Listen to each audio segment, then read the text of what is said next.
Welcome ફોનેક્સ school and ઇન્સ્ટિટ્યૂટમાં તમારો દિલથી સ્વાગત છે.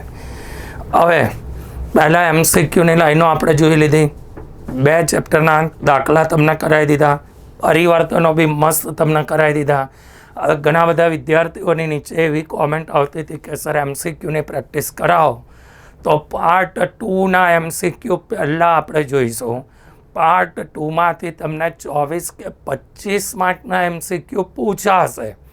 5 વિડીયો નોનસ્ટોપ તમને હું મૂકી આપીશ. હવે વાંચવાની છે તમારે એનસીઈઆરટીની લાઈન જ. આ માત્ર અને માત્ર તમે વાંચેલી લાઈન કઈ રીતે પ્રશ્ન સ્વરૂપે પૂછાઈ શકે એના માટેના વિડીયો છે. બરાબર છે. આઈએમપી એમસીક્યુમાં કોઈ દિવસ ના હોય. બરાબર, 50 એમસીક્યુ કરવાથી જો તમને આવડી જતું હોય, 50 એમસીક્યુના વિડીયો જોવાથી તો તમને આવડી જતું હોય ને, તો આખું વર્ષ બનવાની કોઈ જરૂર જ નહીં ને બેટા. છેલ્લે દિવસે 200-250 એમસીક્યુ કોઈના આપેલા કરી નાખો, બરાબર, તો તમારા 50 માર્ક આવી જાય. ના આવી જાય, એક્ઝામમાં ફસાઈ જશો. બરાબર, તો મેં જે તમને શીખવાડ્યું છે એને આધારિત અલગ અલગ ટાઈપના એમસીક્યુ. સૌથી પહેલાં જે આ પેપર હું તમને સોલ્વ કરાવું છું ને, બોર્ડે મૂકેલું નમૂના પ્રતનું પ્રશ્નપત્ર છે. જે નમૂના પ્રશ્નપત્રના એમસીક્યુ તમે જોજો કે ભાઈ મેં જે લાઈનો તમને ટીક મરાઈ છે એમાંથી બેઠી લાઈનો છે કે નથી એ જોવાનું. બરાબર, 5 વિડીયો મૂકીશ, ખાલી ઓર્ગેનિકના 5 વિડીયો. સેમ એ રીતે ઇનઓર્ગેનિકના 20 સમય મળશે તો 5 વિડીયો આપણે બનાવી દઈશું. આ માત્ર અને માત્ર પ્રેક્ટિસ માટે ઉપયોગમાં લેવાના છે. બરાબર, લાઈક કરવાનો, શેર કરવાનો, ફોરવર્ડ કરવાનો ભૂલતા નહીં. નવો કોઈ વિદ્યાર્થી આવે, સરસ કન્ટેન્ટ કેમેસ્ટ્રીનું રેડી કરીને મૂકેલું છે, બરાબર છે, તો ચેનલ સાથે કન્ટિન્યુઅસલી જોડાયેલા રહેજો. સમજૂતી સાથે આપણે જઈશું. 24-25 ક્વેશ્ચન છે, 30 મિનિટમાં પતી જવા જોઈએ.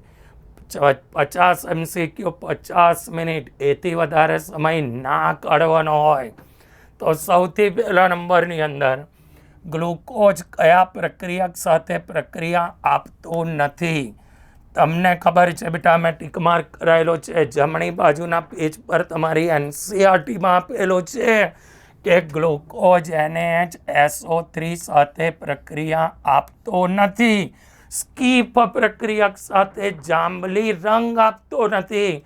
એનો પેન્ટાએસિટેટ વિથ હાઇડ્રોક્સિલ એમાઇન સાથે પ્રક્રિયા આપતો નથી. ક્લિયર? તો ઓલરેડી ટીક માર્ક કરેલી લાઈન છે આપણી બોર્ડના નમૂના પ્રશ્નપત્રમાં છે. જુઓ, ચલો બીજા નંબરનો એમસીક્યુ જોઈએ.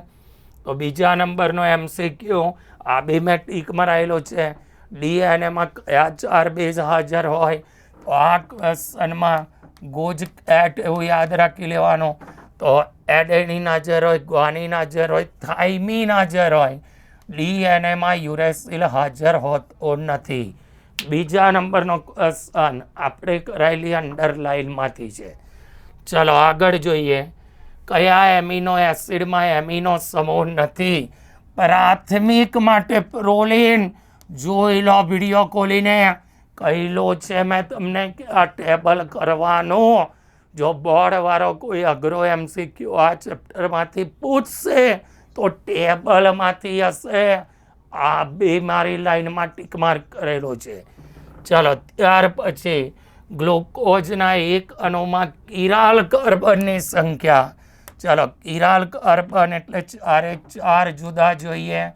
CHOHના 4 તમને ખબર છે.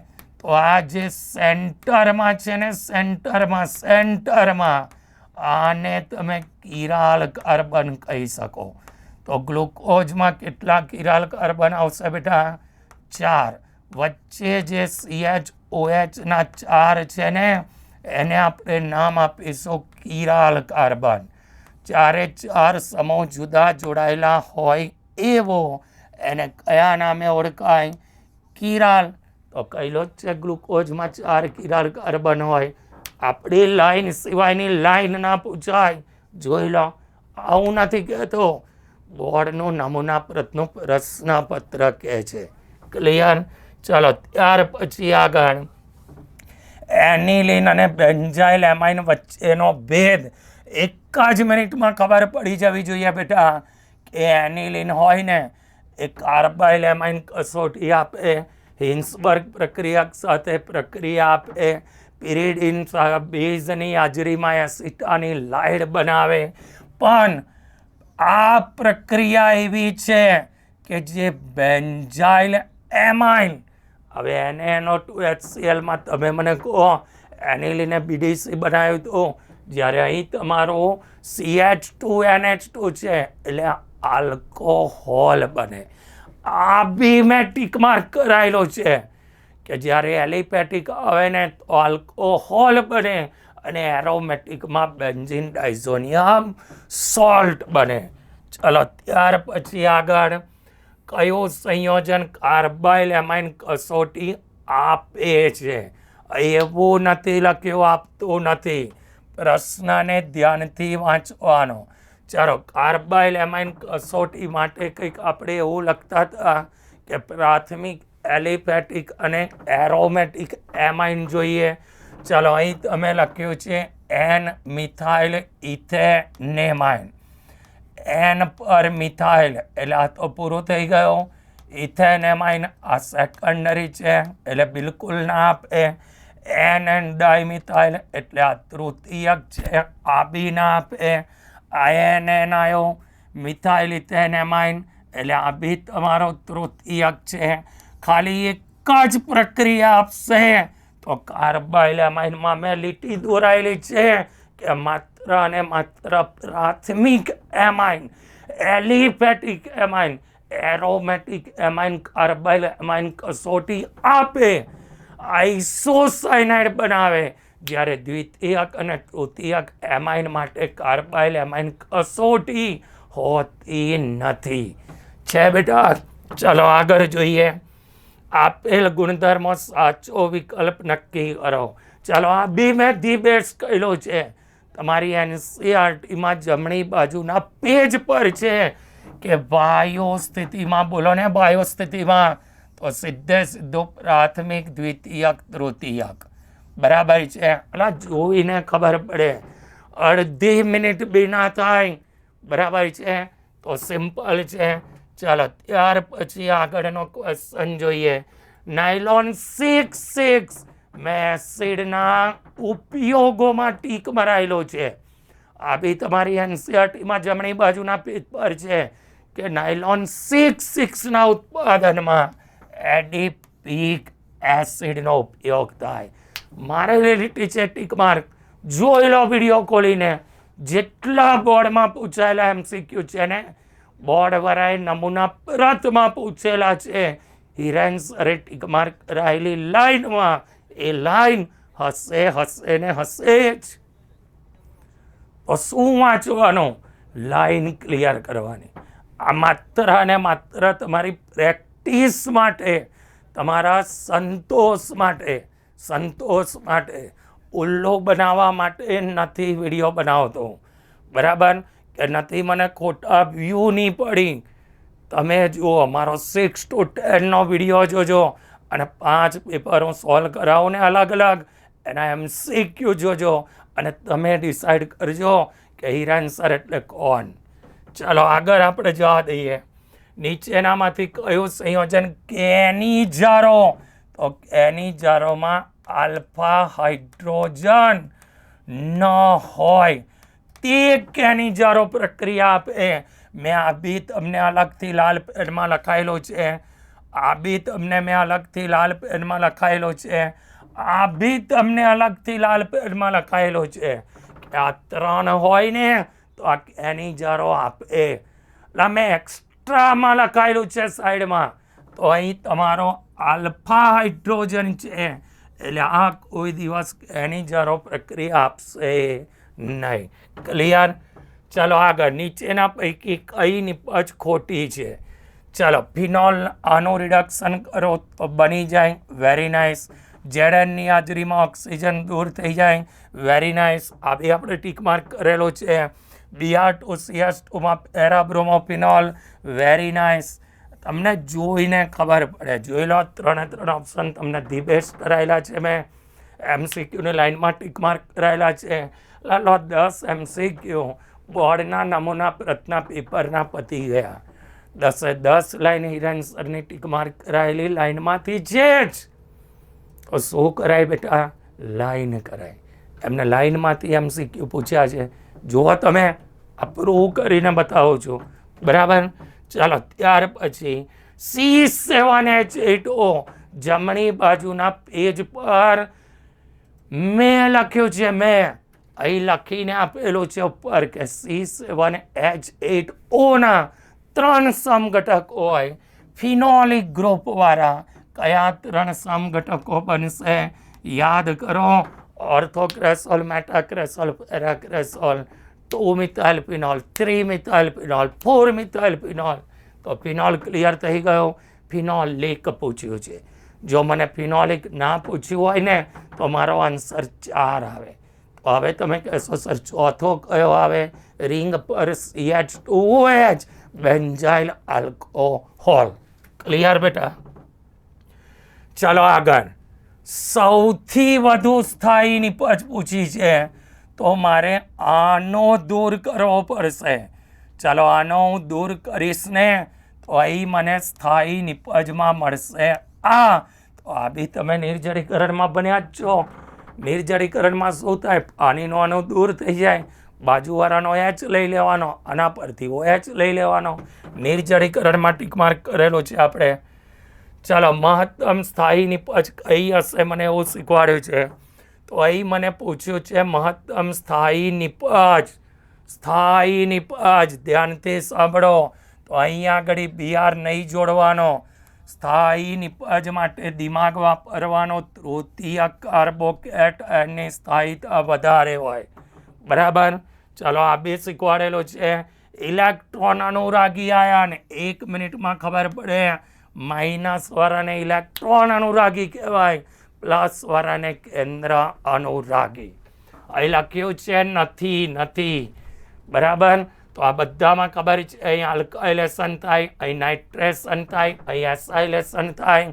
તો ઇલેક્ટ્રોન અનુરાગી વિસ્થાપન પ્રક્રિયા બેન્ઝીનની chlorination, sulphonation, alkylation, nitration. Clear? એટલે પ્લસ વાળું આવે ને દિમાગ વાપરવાનો તો 3 આન્સર આવે. એક જ તમને અલગ દેખાય છે માઇનસ વાળો. તો પ્લસ વાળું ઓલવેઝ કેવું હોય? ઇલેક્ટ્રોફાઇલ, જેને તમે ગુજરાતીમાં કહો છો ઇલેક્ટ્રોન અનુરાગી. અને માઇનસ વાળો ન્યુક્લિયોફાઇલ, જેને કહેવાય કેન્દ્ર અનુરાગી. SN1 SN2ની ઉપરની લીટીમાં મેં આ શીખવાડેલું છે. ટીક માર્ક કરેલો છે. લાઈનમાં જોઈ લેજો, મળી જશે. સૌથી મહત્તમ સ્થાયીકરણ ઉર્જા. ચાલો દેખાય છે અહીં માત્ર ઓક્સિજન છે, અહીં દ્વિબંધ છે, અહીંયા છે. જ્યારે BR માઇનસ પહેલા સ્થાનમાં જોડાશે ત્યારે સ્થાયીકરણ ઉર્જા સૌથી મહત્તમ હશે. ચાલો આના માટે લોજિકની જરૂર પડે. કદાચ આ ક્વેશ્ચન તમને ના આવડે. આપણે એવું વિચારીએ કે ના આવડે. બરાબર. તમે એવું કહેશો સર લાઇનમાં નથી. I am agree, લાઇનમાં નથી. આ કોન્સેપ્ટ બેઝ ક્વેશ્ચન છે. એટલે આના માટે કોન્સેપ્ટ આવડવા જોઈએ. ચાલો 16મા નંબરનો પ્રશ્ન જોઈએ. કયો ડાયઝોનિયમ ક્ષાર પાણીમાં દ્રવ્ય? તો આ ટીક મારેલો છે આપણે N2+BF4-. બરાબર. ચાલો ત્યાર પછી કઈ પ્રક્રિયાથી પ્રાથમિક એમાઇન બનતું નથી? આ બધી લીટીઓ મેં ટીક મરાયેલી છે. એમાઇનના રિડક્શનથી બને, હોફમાનથી બને, સાયનાઇડથી બને. આઇસોસાયનાઇડ હોય ને તો દ્વિતીયક એમાઇન બને. બધા પર મેં ટીક માર્ક કરાયેલો છે કે આ બધાથી પ્રાથમિક એમાઇન બને. વિડીયો જોવાનો, ચેપ્ટર ખોલવાનો, લાઈન જોવાનો, જોઈ લેવાનું કે હિરેન સરે ટીક મરાયું હતું કે નહોતું મરાયું. ચાલો આગળનું ડિસ્કશન કરીએ. ખાદ્ય પદાર્થ પરિરક્ષક, આને કહેવાય સોડિયમ બેન્ઝોએટ. ચાલો આ બી આપણે ટીક મારેલું છે એસિડના ઉપયોગોમાં. મેં તો એવું કહ્યું હતું એક પ્રશ્ન આમાંથી પૂછે છે. બોર્ડના પ્રશ્ન પરિરૂપમાં તો 2 પ્રશ્ન પૂછેલા છે. જુઓ સોડિયમ બેન્ઝોએટ. ચાલો ત્યાર પછી ખાદ્ય પદાર્થ પરિરક્ષક ફરી આવી ગયો. જોન્સ પ્રક્રિયક આ બી મેં ટીક મરાયેલું છે. જો લાઈન વાંચી હોય ને તો 1 મિનિટમાં ખબર પડે કે મેં આવું ટીક માર્યું હતું, આ MCQ છે, સાહેબે આવું કહ્યું હતું, આ લખવાનું, લખી દેવાનું, વાર્તા પૂરી. બોક્સ રહેલો છે CrO3 + H2SO4. NCERTમાં જમણી બાજુ છે છેલ્લી લાઈન, બરાબર છે. CrO3 + H2SO4 એ નામ બી લખેલું છે જોન્સ પ્રક્રિયક. ક્લિયર બેટા? બેન્ઝાલ્ડિહાઇડ અને એસિટોફિનોન વચ્ચેની સંગનન પ્રક્રિયા. ચાલો આ બી મેં કહેલું છે ઓલ્ડલ ક્રોસ ઓલ્ડલ એની જારો. તો બેન્ઝાલ્ડિહાઇડ એટલે અહીં તમારું આવું થઈ ગયું CH. અહીં તમને કહ્યું છે એસિટોફિનોન એટલે એમાંથી હું લઈ લઈશ H2. તો અહીં તમારો C++O અને આ તમારું બેન્ઝીન સ્ટ્રક્ચર. કહેલો જ છે બોક્સ બનાવેલું હશે, ખોલીને જોજો વિડીયોની અંદર, બરાબર તમને દેખાશે. તો હવે જે આ બન્યું એ શું બની ગયો? હવે બેન્ઝીન સર્કલ આવે એટલે આમાં સમજી જવાનું કે 12 સિગ્મા બંધ હોય, આમાં બી 12 ને 12 24. ચાલો આ મને સિગ્મા બંધ મળી ગયા. અહીં તમારો એક આવશે 25, 26, 27, 28, 29. 29 સિગ્મા એક જ ક્વેશ્ચન એવો છે જેમાં 29 સિગ્મા છે. ક્લિયર બેટા? ચાલો આગળ. બેનિલીનમાં કયો ક્રિયાશીલ સમૂહ હોય? બધા O વાળા હોય એટલે CH હોય, OH હોય, OCH3 હોય. આ ક્યાંથી પૂછાયું? અલા ભાઈ પેલું એમિનો એસિડ વાળા બોક્સમાંથી પૂછાયું, બરાબર છે. તો આ બી એકદમ સિમ્પલ ક્વેશ્ચન. નીચેના સંયોજનોમાં કયો હાઇડ્રોક્સિલ સમૂહ સોડિયમ ધાતુ સાથે? તમને 1 મિનિટમાં ખબર પડી જાય કે જેની સાથે ના ખબર પડે ને તો જો અહીં OH છે, અહીં OH છે, અહીં OH છે, અહીં OH છે. આની સાથે Cl છે, આમાં OCH3 છે, CH3 છે. આ બધા ઇલેક્ટ્રોન દાતા સમૂહ છે. જો દાતાવાળો આન્સર હોત ને તો અત્રા ના આવે. અમુક વખત દિમાગનો ઉપયોગ કરવાનો. આકર્ષકવાળો એક જ નંબર પર જોડાયેલો છે, 3જા નંબર પર, એટલે અહીં તમારો આન્સર આવશે 3. ત્યાર પછી આગળ CO બંધનું ખંડન બેટા ધાતુની હાજરીમાં. કારણ કે આમાં તો OH જતો રહેશે, લ્યુકાસ કસોટી, આમાં બી OH નીકળી જાય ને આમાં બી OH નીકળી જાય. ડાબી બાજુના પેપર NCERTમાં છે, મેં સમીકરણો ટીક મારાયેલા છે ને એવું કહેલું છે કે સમીકરણમાંથી MCQ પૂછે છે. આ ધાતુવાળી પ્રક્રિયા બી વિડીયો ખોલીને જોઈ લો. તમને ડાઉટ લાગતો હોય, કોઈ નવો વિદ્યાર્થી હોય તો ખોલીને જોઈ લો. ઓલરેડી તમારી NCERTમાં અંડરલાઇન કરાયેલી છે. ચાલો આગળ ચર્ચા કરીએ. ક્લિયર? બોર્ડવાળાએ શું છે ખબર? આ 23 MCQ પૂછ્યા છે. આ 23 MCQમાંથી એક MCQ કન્સેપ્ટ બેઝ છોડી દઉં ને તો 22 લાઈન એવી છે કે જે મેં ટીક માર્ક કરાયેલી લાઈનમાંથી છે, બરાબર? સમજી જાઓ, સુધરી જાઓ. એક્ઝામ તમારે આપવાની છે ને ભાઈ. 6 થી 10નો 1 કલાકનો વિડીયો બનાવ્યો છે, સમજાય બી લાઈનો છે અંદર. ટીક માર્ક કરો, 5 વખત વાંચી નાખો. કોન્સેપ્ટને રેડી કર્યા વગર વિડીયો નહીં જોવાનો. કોન્સેપ્ટ રેડી કરો, પ્રિપેર થઈ જાય. 5 ઓર્ગેનિકના પ્રેક્ટિસ માટેના વિડીયો મૂકું છું, બરાબર છે? એ વિડીયો જોઈને પ્રેક્ટિસ કરી દેવાની. મેક્સિમમ લાઇક્સ એને ફોરવર્ડ કરવાનો ભૂલવાનો નહીં. એ તમારી જિમ્મેદારી છે. તો મળીએ બેટા. Bye bye.